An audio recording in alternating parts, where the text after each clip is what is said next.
इथे आमच्या आऊंचं चालू आहे काम. IT वाला नवरा तुम्हाला आवडत असेल तर बिलकुल करा बरं का, केला बी पाहिजे. पण बिचाऱ्याकडे जर पैसा असेल तर त्याला ताण अजिबात देऊ नका. मानवरा बिचारा सकाळपासून या रूम मध्ये जाम आहे. ते बी 31 डिसेंबरला लोक आज रस्त्यावरती असतील, हॉटेलमध्ये असतील, पार्ट्या करत असतील.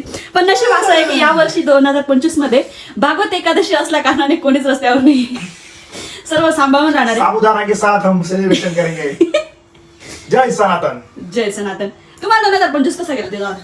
2025 चढ उतारांचं होतं, पण लाईफ पार्टनर, कुटुंबाची साथ या सर्वांमुळे जेवढे पण सुख असतील ते वाटले गेले, दुःख वाटले गेले. सुख डबल झालं, दुःख निम्म झालं. काही निर्णय चुकले, काही निर्णय पॉझिटिव्ह ठरले. शेवटच्या म्हणजे 3 महिन्यात खूप मस्त गोष्टी झाल्या. जॉबची नवीन जी कंपनी आहे ती खूपच छान आहे. स्विच करणं अवघड असतं IT मध्ये. नवीन कंपनी कशी असेल आपण सांगू शकत नाही. आपल्या फॅमिली टाईम बॅलन्स होईल का, पण आईवडिलांच्या सपोर्टमुळे, आशूच्या सपोर्टमुळे आशूने खूप भारी हँडल केलं. जनरली हर्षू जेव्हा प्रेग्नेंट होती तिचं सर्व पप्पू हँडल करून घ्यायचा, पप्पू घरून काम करायचा. पण 3रा महिना चालू असताना सुद्धा आम्ही घराचं पूर्ण सामान शिफ्ट केलं. आणि माझं जॉब असल्यामुळे मी एकाही वस्तूला हात लावला नव्हता. मी फक्त शिफ्ट करून दिलं. तिने 3 दिवसात पूर्ण घर लावून टाकलं. 3रा महिना होता तरी एवढे मोठे जड सोफे तिने सरकवले. म्हणजे ही मुलगी आहे ना, मला पडलेलं एक स्वप्न आहे आणि ते अजूनही खरं आहे. हे मला अजूनही म्हणजे लक्षात येत नाही की मी माझं स्वप्न जगतोय बा. 2025ने आमच्या दोघांचं एक physical limit, mental limit check केलं, ज्याच्याने माणूस स्ट्रॉंग होतो. फॅमिलीमध्ये मस्तपैकी सपोर्ट मिळाला. आम्ही दोघांनी आमचे जे तत्व होते, प्रिन्सिपल होते, त्यांना चिटकून राहिलो. यामुळे नातेवाईकांमध्ये काहींना वाईट वाटलं, काहींना चांगलं वाटलं.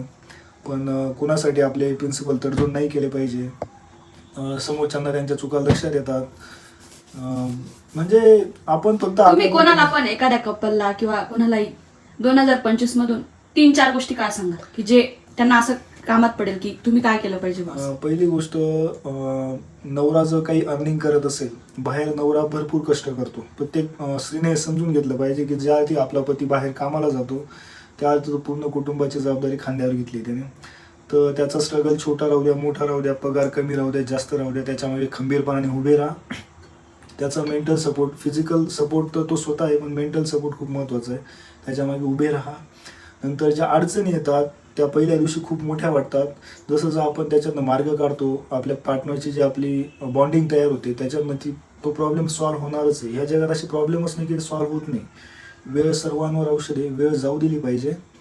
3रं म्हणजे हेवे दावे मागे पुढे ह्या गोष्टी चालूच राहतात आयुष्यामध्ये, पण त्यांचा आपल्यावर, आपल्या व्यक्तिमत्वावर काही परिणाम होणार नाही याची काळजी घेतली पाहिजे. सगळ्यांच्या सुखदुःखात आनंदाने सहभागी झालं पाहिजे. आयुष्य हे रडत कडत काढण्यासाठी नाही दिलेलं आहे. काही गोष्टी जर आपल्या मनासारख्या नाही झाल्या ते खोडून टाका आणि नवीन सुरुवात करा.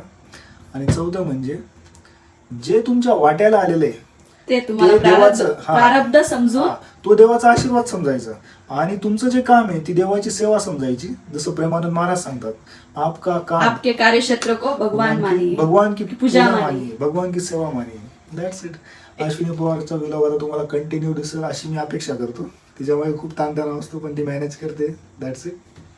आणि मिशोचे मला प्रोडक्ट आवडत नाही, पण 96 रुपयामध्ये असे छोटेसे 2 जे बाळकृष्ण आले आणि त्यांच्यासोबत ह्या क्लिप आल्या होत्या ज्या आपल्याला बसवाव्या लागतात. मला हे प्रोडक्ट इतकं आवडलं ना, त्याला बघता मला मेन म्हणजे ते काय म्हणतात आपलं की वगैरे लावायचे प्रोडक्ट आहेत, पण मला त्यांना बघून इतका आनंद होतो ना. सर्वांना खूप आवडलं.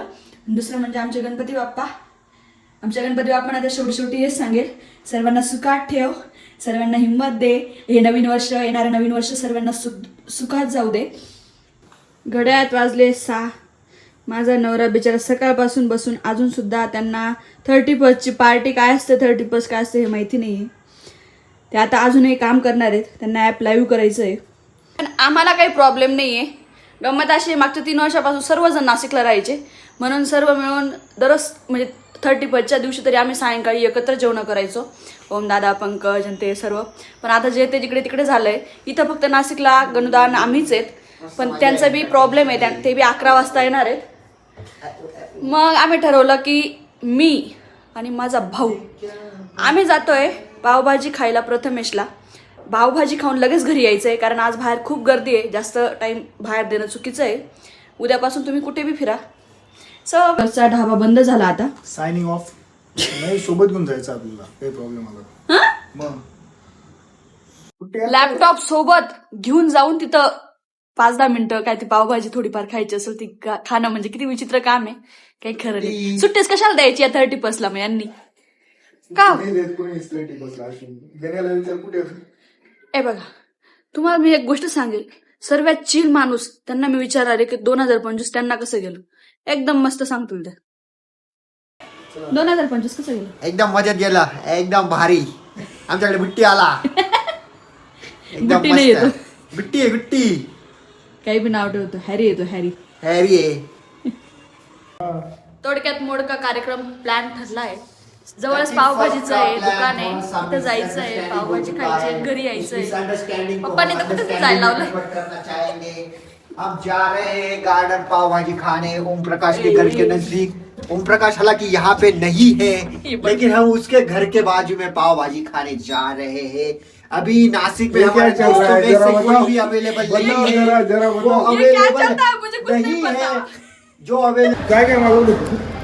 आम्ही फक्त पावभाजी घेतली आधी, कारण आम्हाला वाटलं म्हटलं नंतर जे लागेल ते घेऊ. मसाला पापड आणि पावभाजी आणि कोली चना वडा. पप्पूने बिना बटरची घेतली, मी बटरची घेतली. इथलं बटर वाले खूप बेकार राहते. सरप्राईज हे की आम्हाला वाटलं खूप गर्दी असेल, वेटिंग असेल, पण सर्व पार्सल घेऊन जाता का? आम्हीच पहिले कस्टमर होतो. चला ये बेटा, चला ये हमारा पापड़, चना कोली वडाबद्दल काय ये हमारा सांगता? पहिले पाव कुठे खाल्ला होता? खालसा पंजाब. ये हम है. क्वांटिटी इज बिग, क्वांटिटी खूप जास्त आहे का?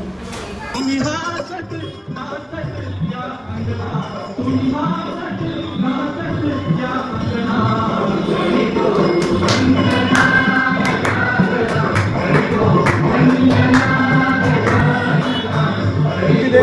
यश दे, आरोग्य दे. यश दे, मुक्ती दे, सर्वांना सुखी राहू दे, येणाऱ्या बाळा हेल्दी ठेव. लोकांना बशी पाहिजे, कोणाकडे बशी असेल तर आणून द्या.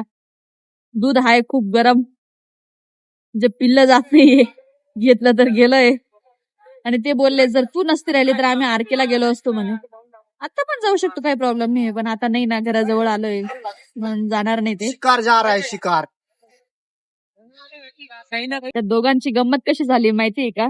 समजा आपल्याकडनं नवीन ठिकाणी कुठेतरी काहीतरी खायला घेतलं गेलं आणि ते एकदम बकवास राहिलं बा, तर ते कसं तरी खावं लागतं, अशी गंमत झाली.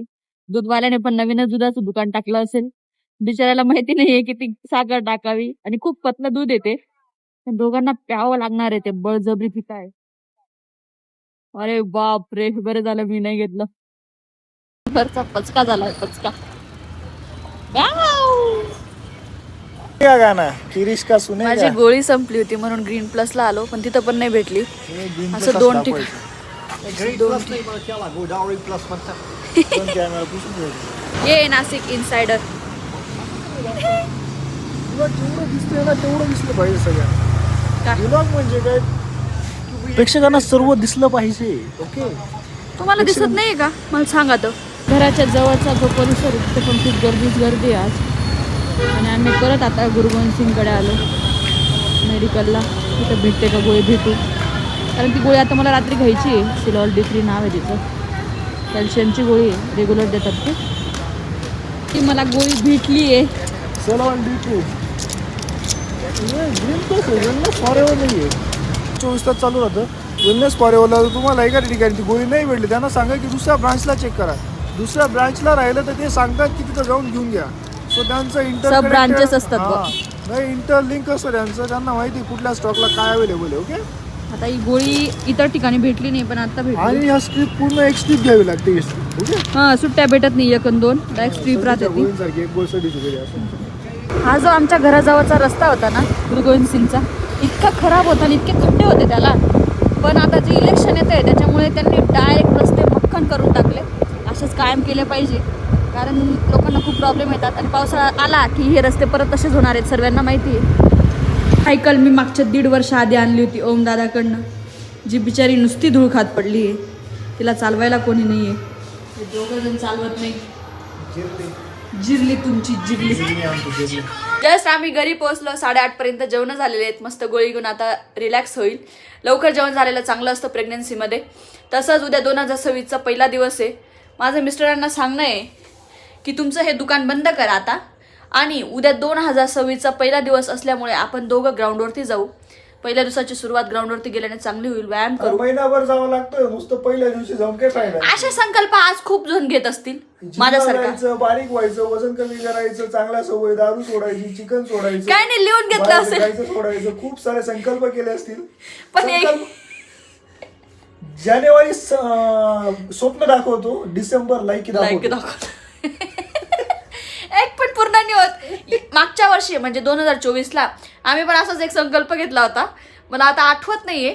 आणि माझ्या नवऱ्याने मला प्रॉमिस केलं होतं की तुझा बर्थडे 2025चा आपण एक्सप्रेस इनला हे करू म्हणे, म्हणजे सेलिब्रेट करू. पण झाला नाही. आता 2026चा 25 जानेवारीला माझा बर्थडे येणार आहे.